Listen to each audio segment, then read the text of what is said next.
Certaines églises qui s'appellent l'église de réveil sont devenues des sectes.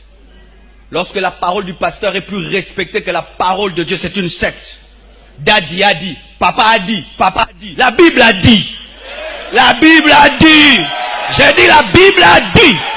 Oh, Daddy a dit, papa a dit, le pasteur a dit. Vous n'avez pas été sauvé par un pasteur, ni par un prophète, ni par un apôtre. Sauvé par Jésus.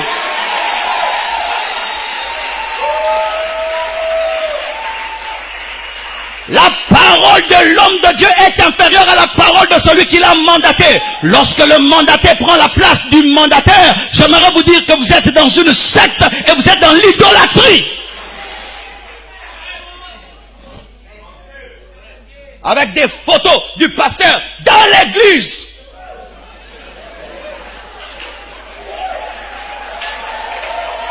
Dans l'église. Qu'est-ce que la photo du pasteur vient faire dans l'église? Nous n'avons pas quitté nos maisons pour un homme. Nous avons quitté nos maisons pour Jésus. S'il y a une affiche, mettez-la dehors. Mais on met devant là une grosse photo du daddy. Qu'aurait Jésus? Ne vénérez jamais un homme, sinon une secte. Et maintenant, même des photos de Jésus qu'on n'a jamais vues. Qui vous a dit que Jésus est un Suédois avec des yeux bleus? Des photos de Jésus. Est-ce qu'il y avait des photos, des appareils photographiques en son temps pour que vous ayez une photo de Jésus? Un Jésus barbu, très beau. Des cheveux noirs. D'autres y mettent des cheveux jaunes. Tout dépend du goût. Oui, parce que la photo de telle église est différente de la photo de l'autre, de l'autre, de l'autre. Et si tu cherches ça, tu trouves la photo sur Internet. On ne sait même pas si c'est un magicien, si c'est un occultiste, ou c'est un juif, ou quelqu'un, même une photo travaille sur Photoshop. Même un prophète. Secte. Même si la Bible est ouverte, c'est une secte. Lorsque dans une église, il y a le culte de la personnalité, c'est une secte. Jésus vous laisse votre église avec votre pasteur, ou son entrée spécialement reçue. Son entrée, c'est comme Tyson qui va se battre. À droite et à gauche, il y a des frères. Et le grand homme est venu. Jésus était déjà là. Le roi des rois était déjà là. Comment est-ce que nous avons reçu Jésus? Comment on a reçu Jésus? Comment on a reçu Jésus? Est-ce que Paul faisait ça? Est-ce que Pierre faisait ça? Bien aimé, c'est Paul, Pierre qui doivent être nos modèles, mais pas imiter nos contemporains qui tombent dans des cultes de la personnalité. Pourquoi Jésus-Christ est mort si nous devons aller acheter les habits des Juifs pour prier? Est-ce qu'il y a un habit pour prier? Est-ce qu'il y a un habit pour prier? Le vêtement pour prier, c'est la justice et la sainteté par le sang de Jésus. Est-ce qu'il y a un habit pour prêcher? Est-ce qu'il y a un habit pour prêcher? Est-ce qu'il y a un chapeau pour prêcher? Si j'ai besoin, c'est d'être revêtu de la puissance de Dieu. Mais tu peux être dans une église où on enseignait la parole de Dieu. Parce que tes problèmes tardent d'obtenir une solution, tu vas dans un endroit où on te fait porter des habits. Pourquoi vous croyez facilement? Vérifiez la parole qu'on vous enseigne à la lumière de la Bible. Même si c'est un grand enseignant, si ce qu'il dit n'est pas écrit, tu as le droit de dire non. C'est ta vie. Je suis allé dans une conférence une fois, le prédicateur prêche des choses, je dis non, on en est bien moté. Et puis après on me dit, pasteur Marcelo, est-ce que tu peux prêcher ça là-bas? Je dis, na maîtrise en moté, na yé bien moté, biloko na yé bioté en moté, na biloko na msous ndebo singa na obetango. Pe ba benga nga susté. C'est mon droit de dire que biloko za biloko sika, na yé bien moté. Une fois j'ai amené quelqu'un qui habitait chez moi, je l'amène quelque part dans un restaurant et je commande des trucs et je dis mange. Elle a refusé de manger la pizza. Pourquoi? C'était nouveau. Elle était habituée au foufou. C'était son droit. Ayo sanza. Ayo belaliboumou. C'est ton droit de dire cette doctrine est nouvelle pour moi. Cette doctrine est nouvelle. Je ne la connais pas. Moi on ne m'a pas enseigné comme ça. C'est ton droit. Même quand je prêche, si c'est que je prêche, tu trouves que c'est nouveau, va prier Dieu. C'est qu'il a dit ce que c'est vrai, va ouvrir la Bible. Si c'est faux, ne me crois pas.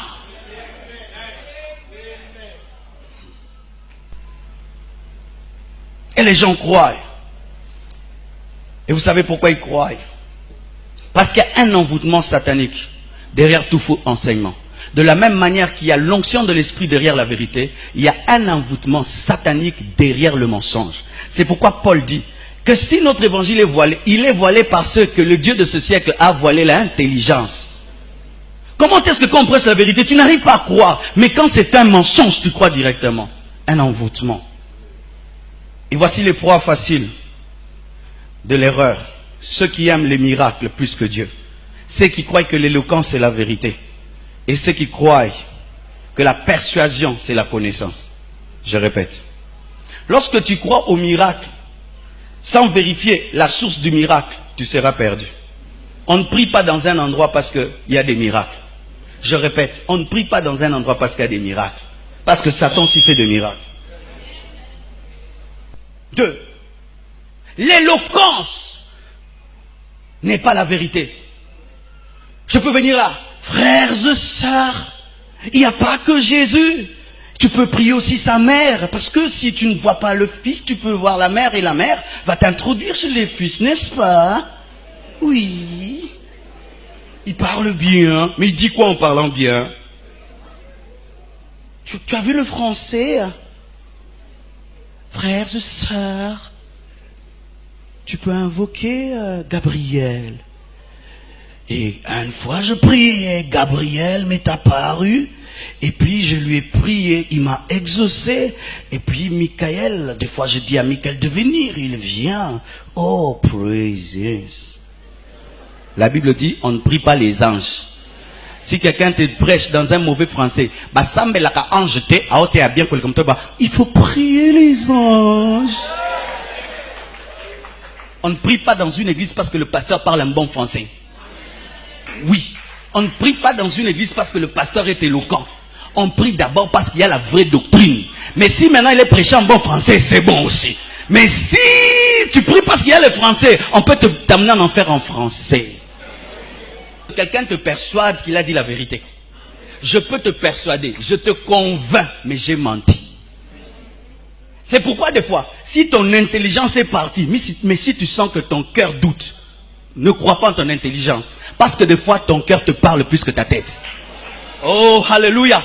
N'est-ce pas qu'un jour, quelqu'un t'a menti, mais ton cœur a dit il ment. Mais ta tête était convaincue. Pourquoi? Le Saint-Esprit dans ton esprit, il peut te dire, ce n'est pas vrai. Mais tu n'as pas encore la connaissance, mais il te dit, c'est vrai.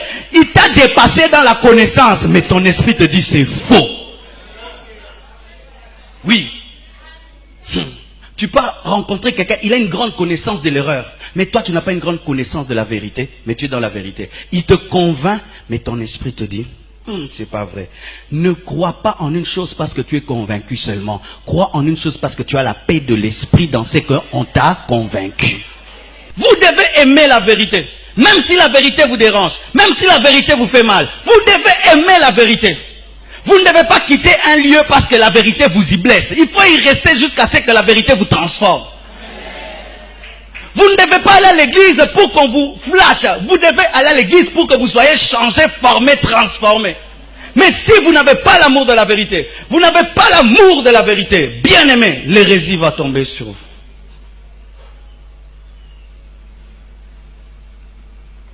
Pendant que les hommes sont en train d'abandonner Dieu, en ce temps de la fin, et que le monde est dans l'étonnement, pourquoi ça? Dieu avait déjà tout dit. Mais il est possible d'être le reste de Dieu dans l'apostasie. Alléluia. Il faut être le reste de Dieu. J'ai pris une décision. Quel que soit ce qui arrivera, je resterai fidèle aux enseignements qu'on m'a donnés il y a 12 ans, il y a 15 ans. Des enseignements que j'ai entendu mon père spirituel prêcher, le pasteur André Verneau prêcher. Je vais garder cette parole-là. Même si ce ne sera plus à la mode. J'accepte d'être un prédicateur démodé, mais être fidèle à Dieu. Je ne cherche pas une église à la mode. Je cherche une église qui ira au ciel. Je ne cherche pas une église à la mode. Je cherche une église qui ira au ciel. Je ne cherche pas une prédication à la mode. Je cherche une prédication fidèle. Tu dois te décider. Si les gens vont changer, je ne changerai pas. Si les gens vont commencer à pécher, je ne pécherai pas. Si je dois mourir, je préfère mourir que pécher contre Dieu. Vous devez prendre de telles décisions et te préparer en conséquence par rapport aux persécutions. Et dire, si même je dois souffrir, si même on doit m'abandonner, j'accepte. Sinon, Ces signes de la fin s'accompliront dans votre vie, mais pour votre malheur. Toi qui es debout, reste debout. Toi qui es tombé, relève-toi. Il n'est pas trop tard, tu vis encore. Que Dieu vous bénisse abondamment.